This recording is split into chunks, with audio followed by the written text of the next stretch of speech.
Oi, gente, tudo bem? Bom dia para vocês. Vamos aqui iniciar novamente mais uma aula para os alunos do quinto ano, mais uma oportunidade de aprendizagem, um conteúdo novo. Mas antes de fazer essa introdução do nosso conteúdo de hoje, vamos fazer aí a nossa correção, parte muito importante da nossa aula, sobre a nossa aula de redação, a aula passada, que falava sobre o gênero textual lendas, que fazem parte aí das nossas tipologias narrativas.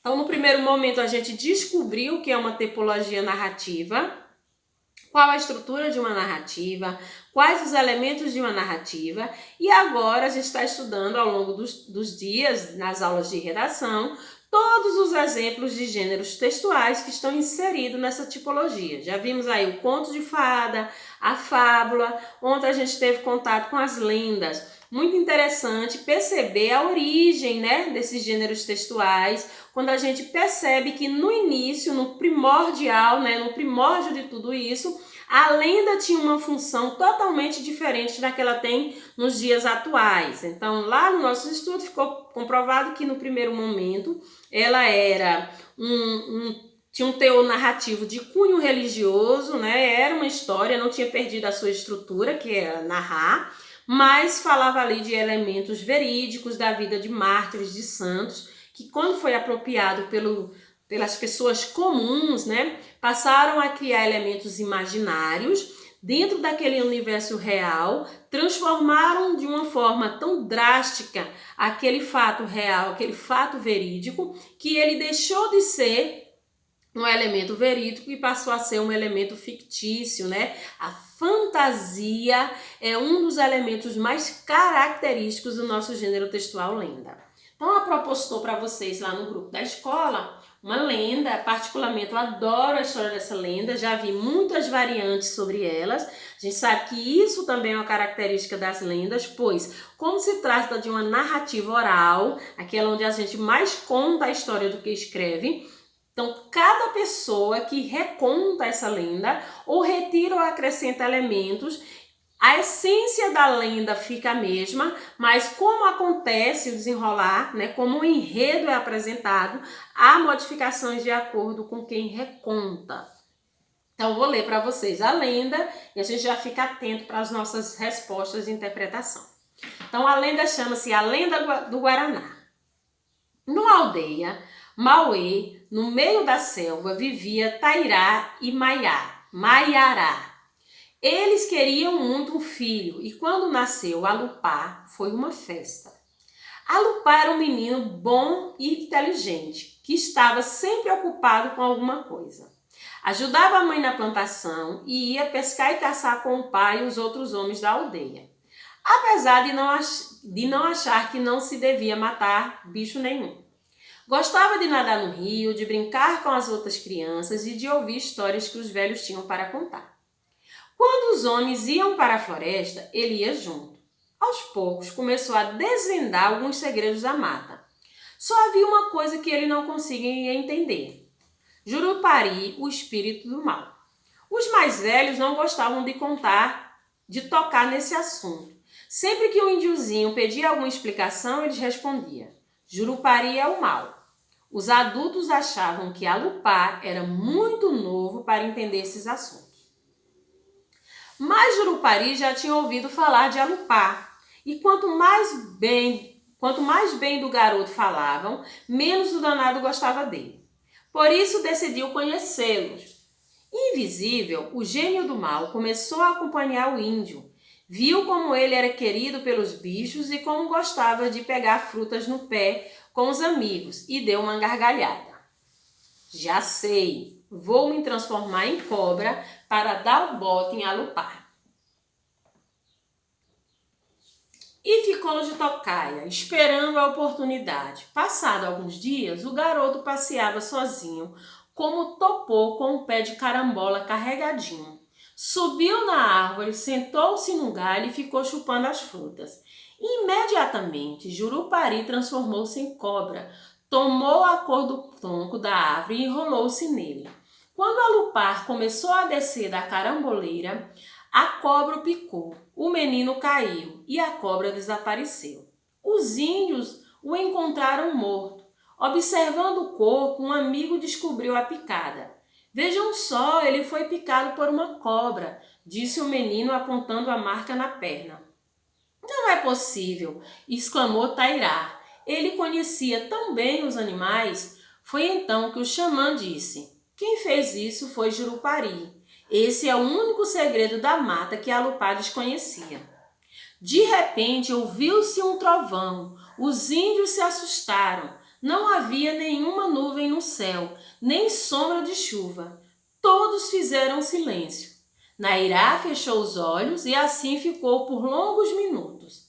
Ao abri-los, contou ao grupo que o trovão era uma mensagem de Tupã.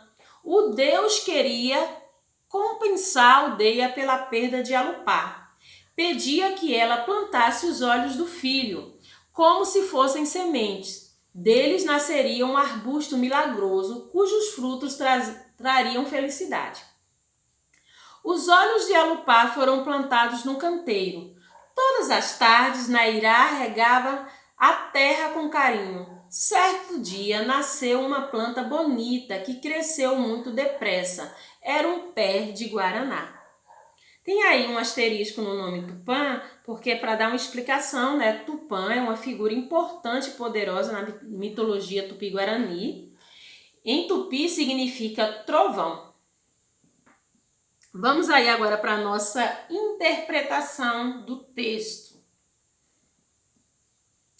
Então, no primeiro, pergunta a vocês, né, que a lenda tem origem indígena e que existe há muitos anos. Como que vocês acham que essa lenda chegou até os dias de hoje? Então, gente, isso é uma das características das lendas, né? Ela chegou até o dia de hoje através da transmissão oral. Um contou para o outro, que contou para o outro, até que chegou aos tempos de hoje. Então, as lendas são narrativas orais. Claro que elas foram escritas, mas a disseminação, né, a forma como ela consegue alcançar é mais pela via oral do que pela via escrita. Então, posso escrever aí no primeiro, através, né, da narrativa oral. 2. A lenda do Guaraná serviu para explicar que situação? A morte de Alupá. Quais personagens da lenda podem ser considerados sobrenaturais, ou seja, que não existe de verdade? Então, nessa narrativa, os dois personagens que são sobrenaturais é Tupã, que era o trovão, Deus lá deles, e Jurupari, que era o espírito do mal da floresta. Quem era Jurupari? O espírito do mal. Depois que Alupá morreu, Nairá acreditou ter recebido uma mensagem.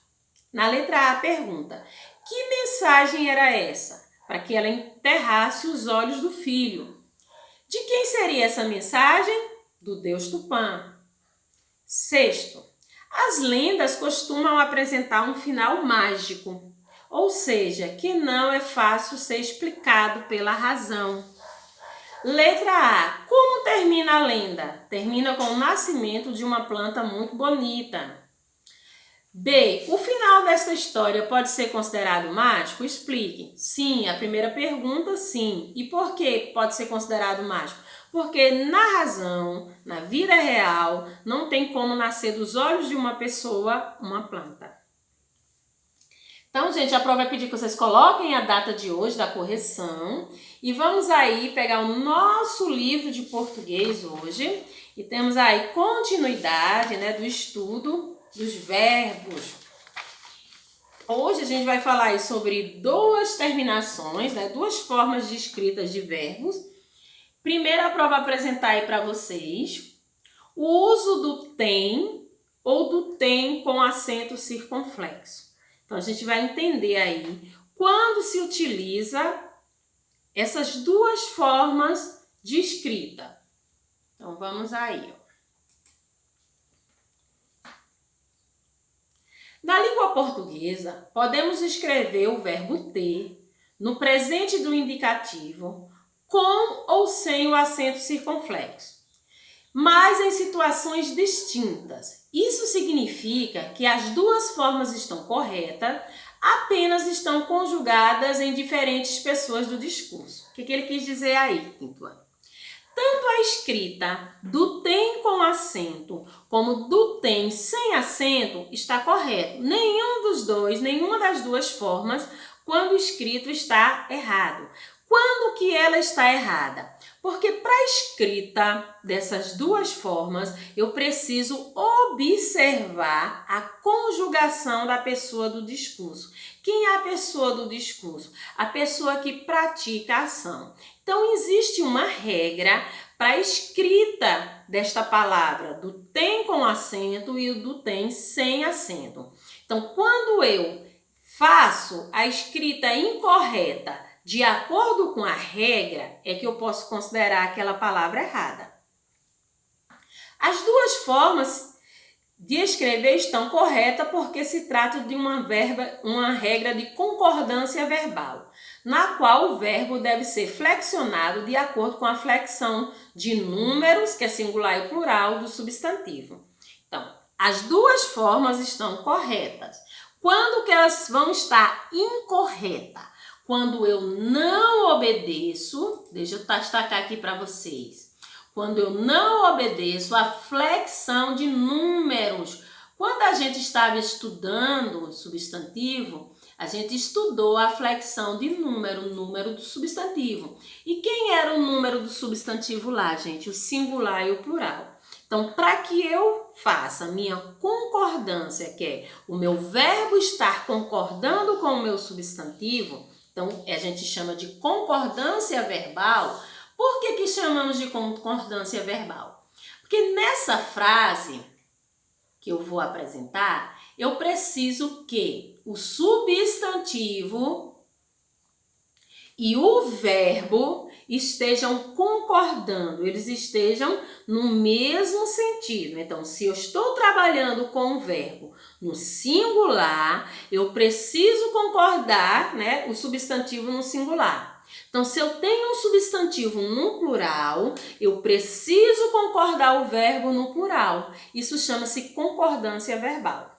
Então, o que a gente vai perceber? A gente vai perceber aí que a minha escrita vai estar incorreta se eu não obedecer a minha flexão.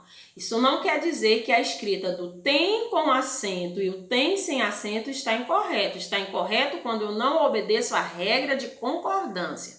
Então, que regra é essa? Trouxe para vocês duas frases. A primeira diz assim, ó, ela tem uma mochila bonita. Ela aqui é um pronome, né? A gente já sabe disso, um pronome pessoal do caso reto. Então, esse pronome aqui, pessoal, está fazendo às vezes do sujeito, porque quem pratica aí a ação ou quem executa a ação aí é ela, né? Só que ela está no singular, porque se trata de uma única pessoa. Então, escrevi aí o tem. Na outra frase diz, elas têm muitas figurinhas no álbum. Elas, pronome pessoal do caso reto e plural também, né? Aqui a gente vai estar fazendo a concordância aí entre o substantivo e o verbo ter. Perceba que eu escrevi também o tem. Só que quando eu escrevi esse tem agora, eu escrevi ele com acento, não foi verdade?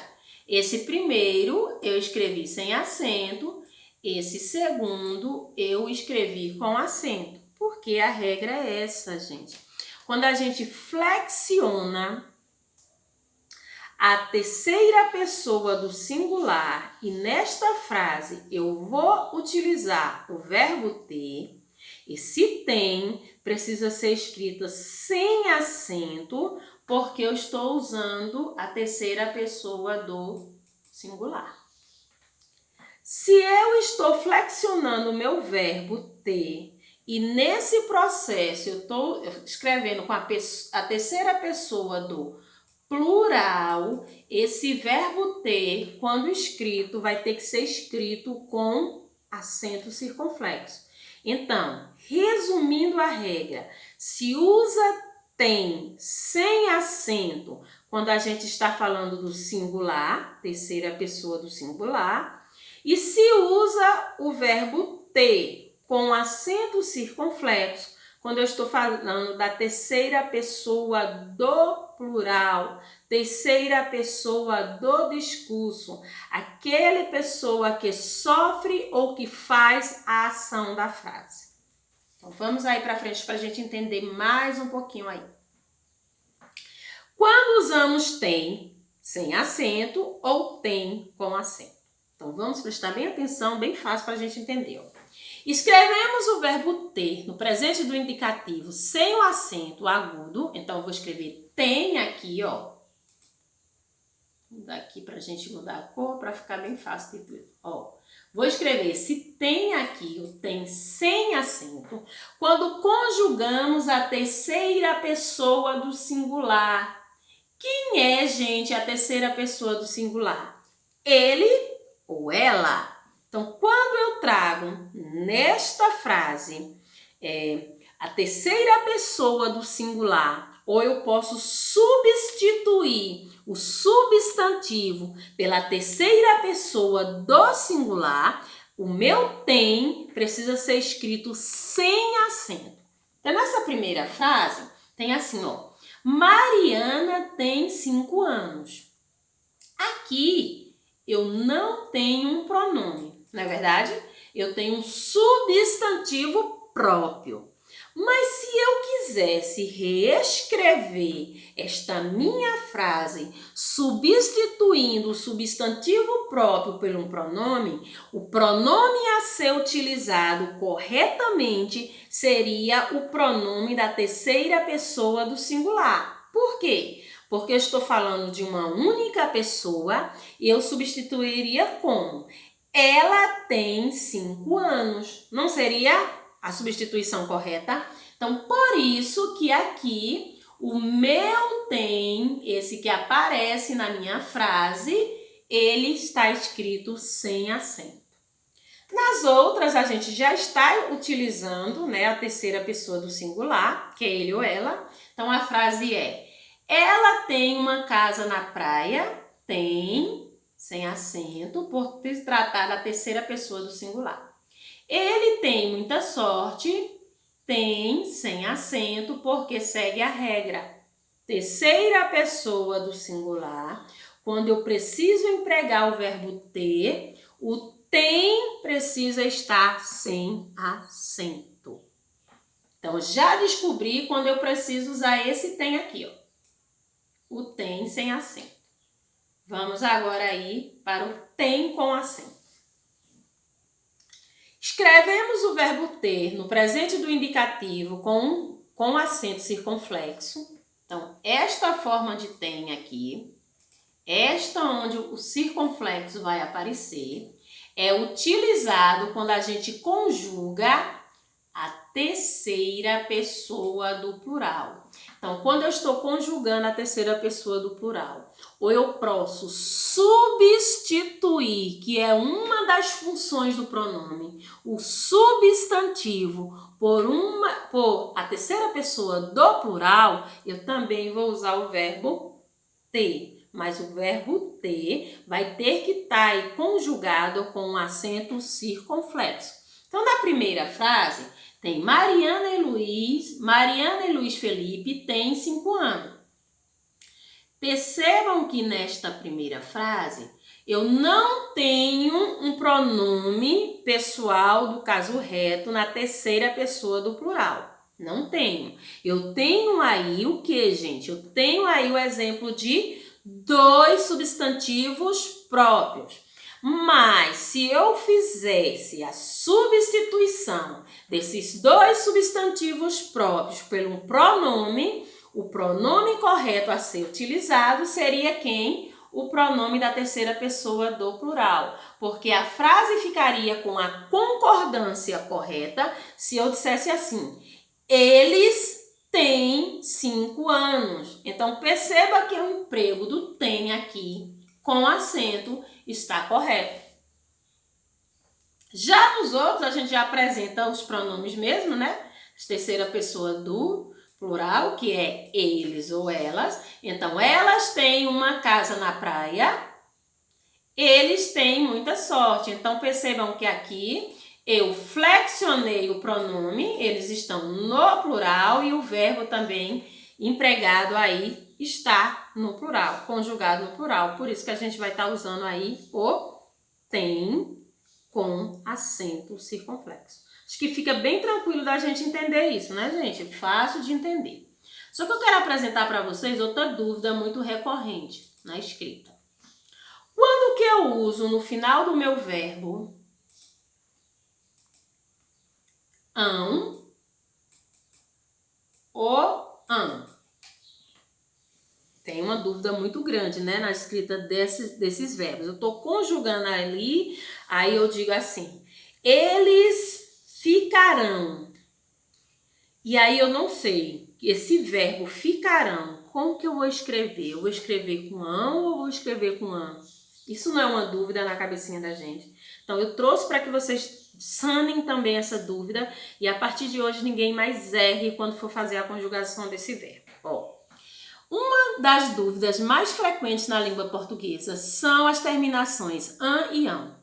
Em virtude da semelhança sonora, quer dizer, quando a gente pronuncia, não há diferenciação entre o que eu falei com a escrita, porque mesmo que eu faça a diferenciação na ortografia, na escrita, na grafia, na pronúncia, aqueles fonemas possuem o mesmo som. Que há entre as duas formas verbais ocorre um significativo equívoco quando utilizamos de tais terminações, manifestados sobretudo pela troca de uma forma pela outra. Então, equívoco aqui significa erro, né? Então, as pessoas costumam errar de forma... Aí, aprove muito isso nas escritas das redes sociais, né? Essa questão da escrita errada, dessa conjugação do verbo. E, pelo amor de Deus, não façam isso comigo. Então, a Pro trouxe para que vocês não tenham. Ó, confira como as terminações são facilmente explicadas na nossa gramática. Usa-se an quando eu conjugo o verbo no passado. Então, se eu dissesse assim, Maria e João ficaram no parque. Eles já ficaram, isso é passado. Então, eu estou colocando aí esse verbo com ão. Esse an aí, am. Já eu uso ão quando eu trago este verbo para que essa ação aconteça no futuro. Então, eu vou dizer assim, Pedro e Tiago viajarão amanhã. Então, essa ação ela ainda vai ser praticada. Então, na escrita desse verbo, viajarão, eu vou escrever com ão, porque eu estou falando de uma ação que ainda será praticada. Então, futuro. Então, praticamente é muito fácil de entender, gente. Se a ação já aconteceu, esse verbo está sendo conjugado numa ação no passado, a gente vai escrever na flexão dele, quando precisar, ão com am. Aí ele disse aí, ó, falaram, disseram, ouviram. Essa ação já aconteceu, passado. Mas se eu trago ações que ainda vão acontecer, que ainda vão se desenrolar, esta conjugação será escrita com ão porque é futuro. Então, dirão, sentirão, ouvirão, viajarão, brincarão. A ação ainda vai acontecer, é futuro, ão. Então, olhe, não tem aí dificuldade para vocês entenderem isso. É só a gente se apropriar. O problema na língua portuguesa é entender, é saber a regra, mas não colocar em prática. Porque não adianta eu saber a regra aí do uso do tem com acento, do tem sem acento, do an ou do ão, e eu simplesmente sei, mas na hora que eu vou escrever alguma coisa eu não emprego. Então, o sentido de ter aprendido, de ter se apropriado do conteúdo foi inexistente. Para que a gente dê aí mais uma ênfase, a Pro trouxe aí um resuminho para vocês. Aí é uma luta. An versus am. Então, pego essa terminação e vou colocar com o mesmo verbo. O verbo é comer.